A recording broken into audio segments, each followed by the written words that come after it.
Today's a travel day and we've been trying to figure out what we're going to do about refilling our propane tanks.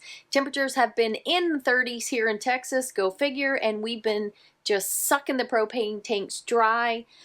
Unfortunately, our campground is pretty new and they don't have their propane up and running yet, so we can't fill there. The campground next door, for some reason, cut their propane line, so we are calling around trying to figure out what we're going to do about propane.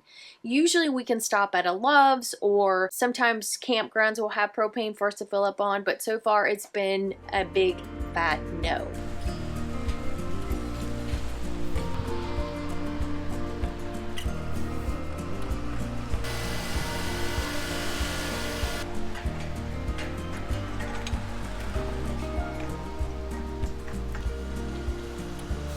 Thankfully, we were able to find propane, and I'll show you guys the app that I use to help us find some of these RVing things that we need, propane, dump sites, and all that stuff. So I actually use All Stays, and it's an app. It's a one-time fee to get this app, and it will allow you to go in and sort for specific things. So this time we needed propane, so let me add my filter. And then it will show you all the propane in the area. And what we do is we take this and then Phil calls the propane places to find out a couple of things. One, what are their hours? Are they open? Can they handle a big rig if we pull up to the actual LP place? And two, do they have somebody on site that can fill us? We've been to a number of private businesses that have the ability to fill us up, but all the people that can do it are off filling up other companies, so there's nobody actually on site. So I recommend always calling ahead of time before you show up at the propane place.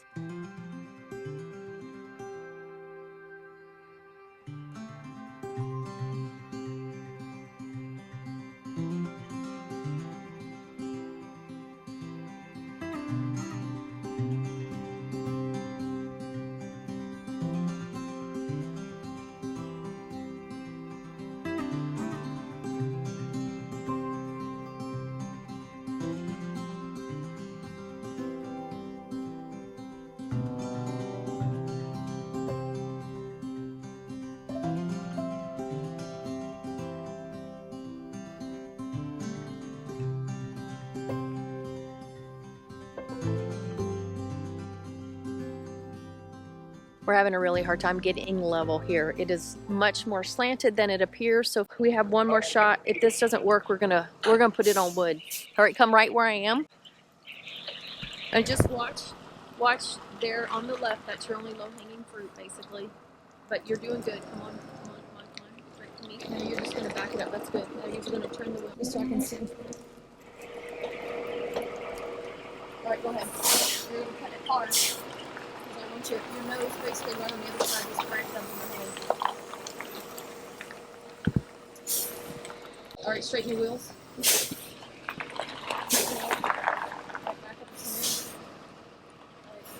Alright, so we're going to probably put blocks on the passenger side. Good gravy. You know what I mean? The lane. Yeah. So we have to put them under both tires. Yeah, on the passenger side. We always carry wood blocks with us for this very occasion, so we can drive up on them with the tires to help us level. We do not like our tires to be off the ground. Phil wants to put a block under the jack as well, just so it doesn't have to work as hard to get us level. That's another trick we do, and sometimes we'll just put a block just under a jack. That's a little low, and we won't need to do it on the tires. So, but we're leaning pretty good to the passenger side, so I think we're going to do both. All right, now it's time for my part, which is to back up onto the block. So it always makes me very nervous to do this part because I'm always scared. Like I don't know. I'm always scared. So let's do it though, because we got to get it done. All right.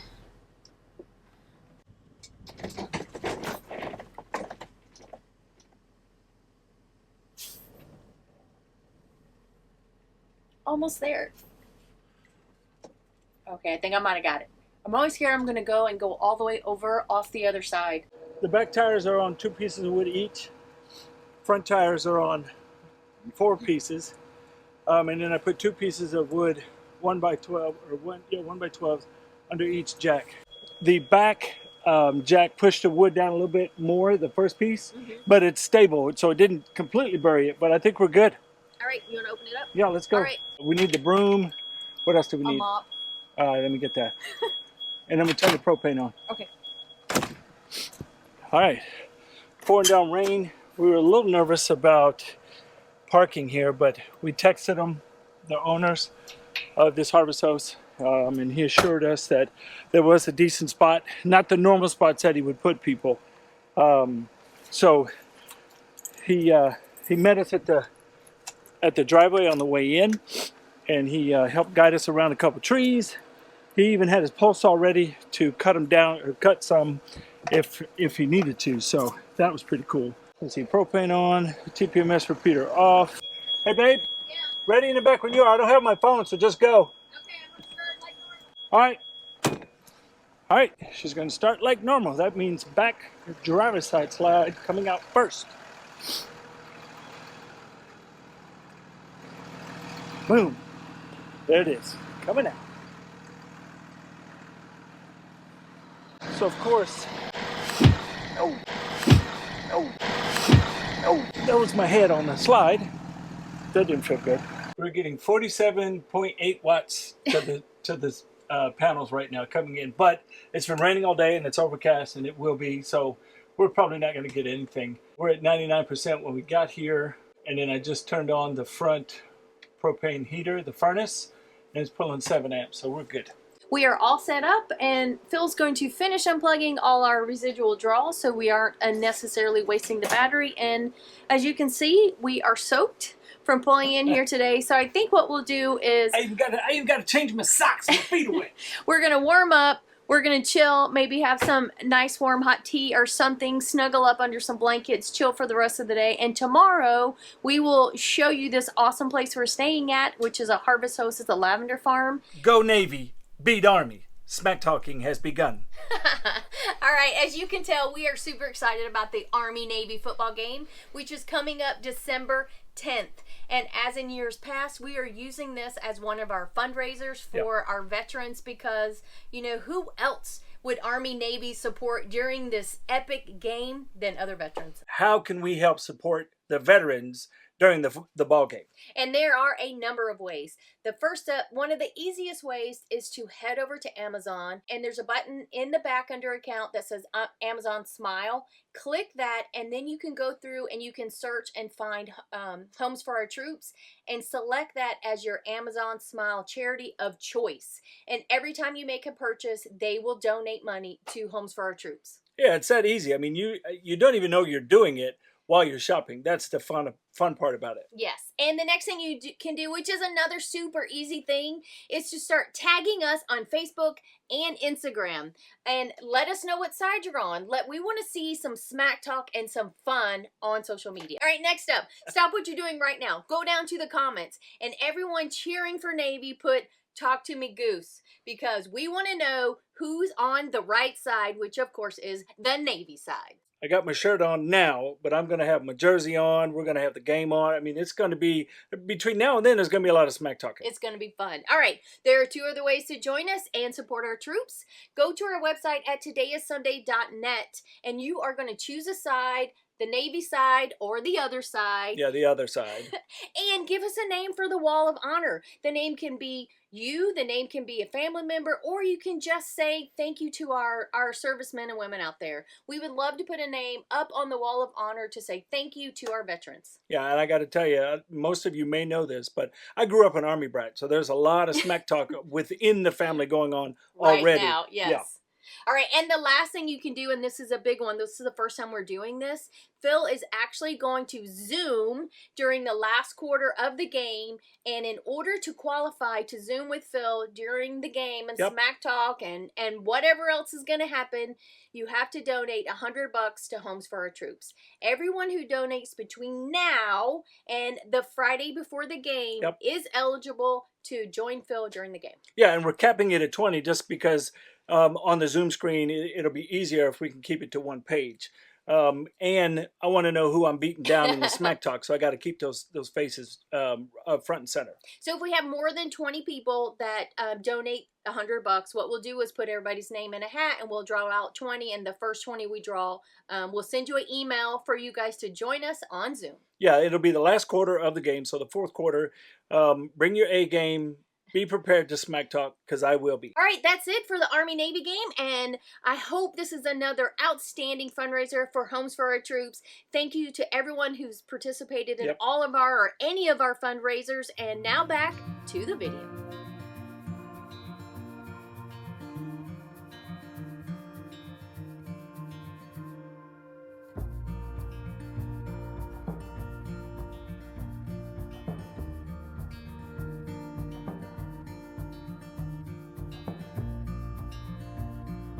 Yeah. Oh, hi. It's the furry thing. Yeah, he does. So, Would you like to feed him? I'll do it.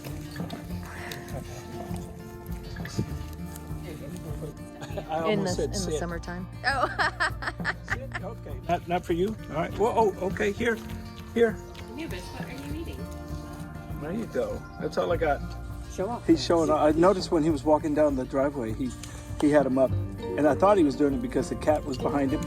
he shows off like 99%.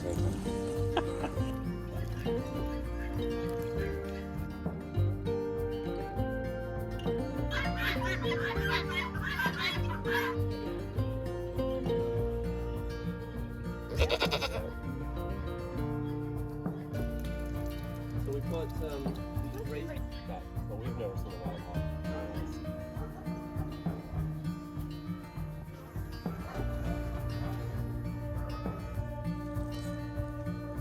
What's in the hole, huh?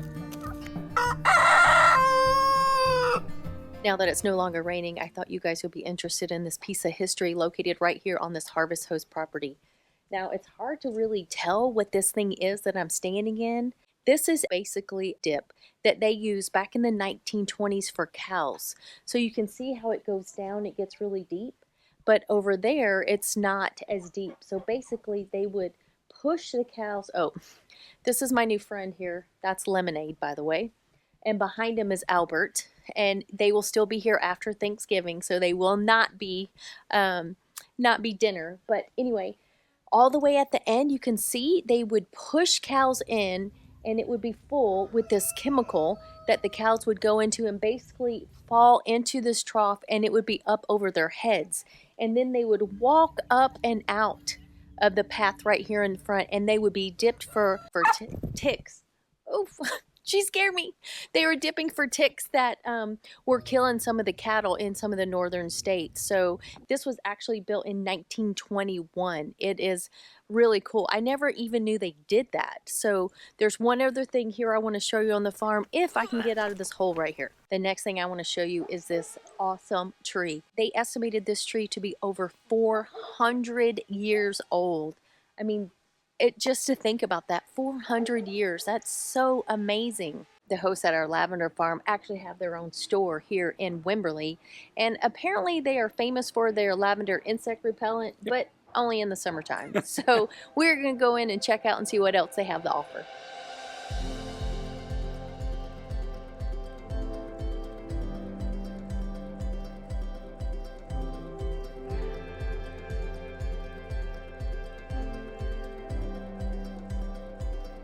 We found some great finds inside there, including this little lavender headache therapy. Since, you know, Phil always is giving me a big fat headache, maybe this will help cure him, or cure me when he's around. But oddly enough, she rubbed it all over my head, so I don't know. In the summertime, one of the big draws is their swimming holes here. One of them is Jacob's Well, and the other one is called Blue Hole, and it's a nice swimming area. It's a lot of fun. So if you're in this area in the summer, you have to swing by and check them out. Yeah, that's one of the main draws to the Wimberley area, are those two places there. Well, that and this sweet little touristy, artsy, antique town. This overnight has been such a cool experience. It really reminds us why we love Harvest Hosts. I mean, you meet the coolest people, hear the coolest stories of how they chose their business and how they found the land and their goals for the land, and it was just really cool. Yeah, if you haven't signed up for Harvest Host or you're thinking about it, I would say go ahead and do it, because you meet some of the nicest people, some of the backstories on how they, you know, ended up on Harvest Host and what they're doing is just it's crazy to think that, you know, the couple that we met today, they've only been doing this for 2 years, and this piece of land was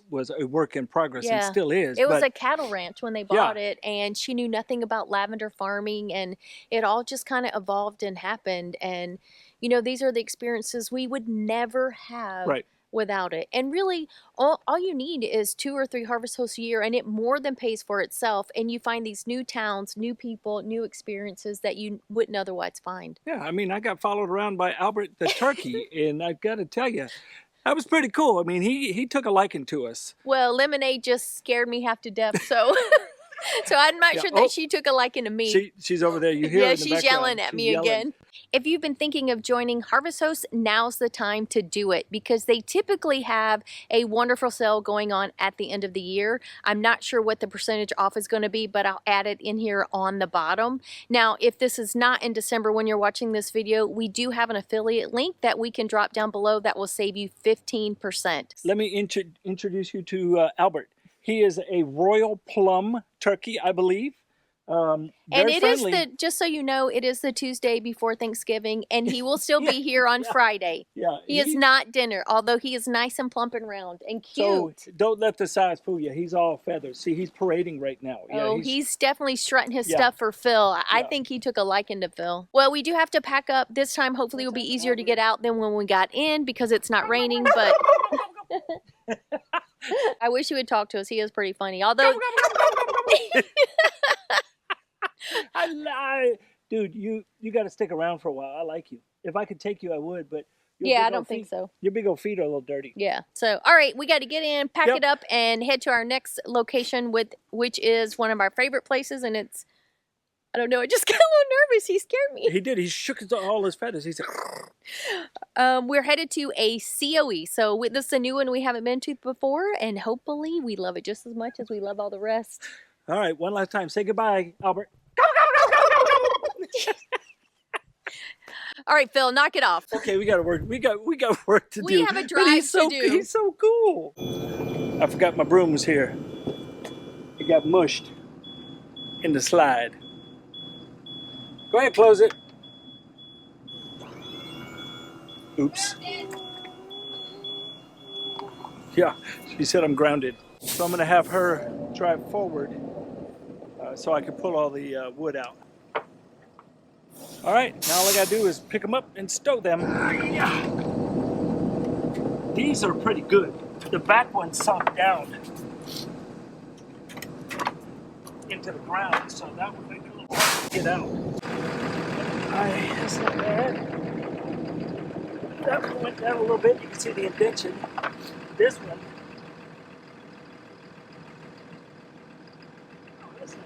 So we are going to slow roll down this driveway of trees, and hopefully it will be as easy today as it was yesterday in the crappy rain. So kind of go wide. I gotta come a little wider. Until I can tell.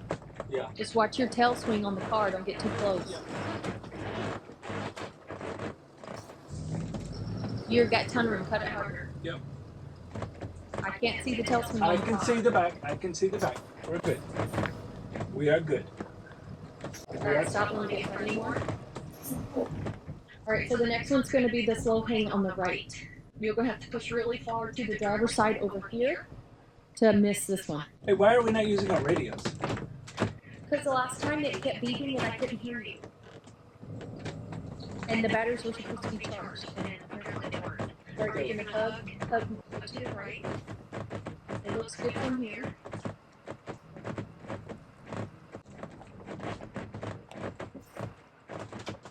This one's a little tight, so definitely hug the driver's side a little bit, just because that one's barely going to get the top of the roof.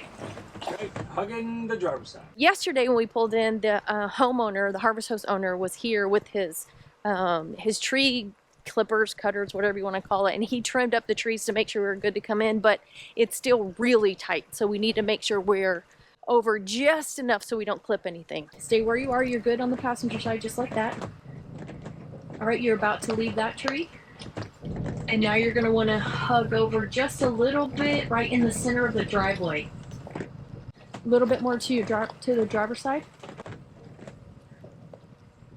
All right, now this is going to be the little S we're going to do. So come forward. It's barely, you're barely touching a tiny little branch on the passenger side right now. So as soon as you are able to swing to the passenger side, go slow down. I want to make sure if we have to back up, we can back up. So more to the passenger side, a lot more to the passenger side. I can't see the passenger side. All right, hold on. Let me just check for clearance. You're clear on this side. Just stay as you are and keep coming toward the passenger side. Don't turn the wheels back to the driver's side so we can clear the bump. All right, hold on. Let me go back to the passenger side. I think we're almost clear there. You're pretty much clear of that tree, and you're just about clear of the knot on this one. Can I start coming to the driver's side? Yeah. Just don't cut it tight, but you start coming.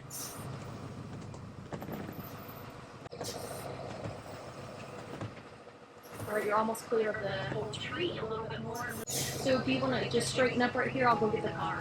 Okay.